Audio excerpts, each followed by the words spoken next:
Da Valdobbiadene a Santa Maria di Leuca a piedi, 2000 km, 3 mesi e 22 giorni, 87 tappe, 5 paia di scarpe. Potrebbero bastare questi numeri per rendere straordinaria una storia. Ciò che la rende ancora più speciale è che a camminare quei 2000 km è stato Michele Agostinetto, 44 anni, affetto dal 2020 da sclerosi multipla. Dopo la diagnosi e una lunga riflessione ha deciso di intraprendere questo viaggio, più che una sfida, un'impresa, per raccontare alle persone cosa significhi avere la sclerosi. Michele infatti lungo il suo percorso ha condiviso tramite il suo blog e i social Un viaggio da sclero momenti ed emozioni che l'hanno accompagnato lungo il percorso. Il suo cammino, partito da Valdobbiadene, dove vive e dove è nato il padre, è terminato questa mattina a Santa Maria di Leuca, in Puglia, paese che ha dato i natali alla madre. Un percorso pensato proprio per unire due cuori e le sue origini.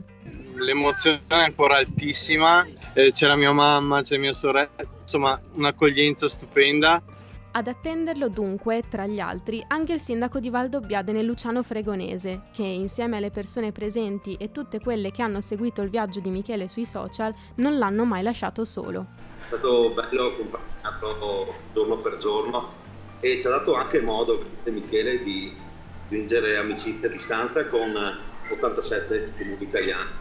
Un percorso che nonostante la forza di volontà non è stato privo di difficoltà. Quello che mi ha mandato avanti sono le energie continue di tutti i neodiagnosticati che continuamente mi scrivono, mi ringraziano e soprattutto che prendono spunto da quello che sto facendo. A mandarlo avanti anche l'incredibile incontro con Papa Francesco a Roma, in una delle tappe centrali del suo viaggio. È stato un momento unico e incredibile, è stato veramente un insieme di tutto, di fatica, di amore, di gioia, di dolori.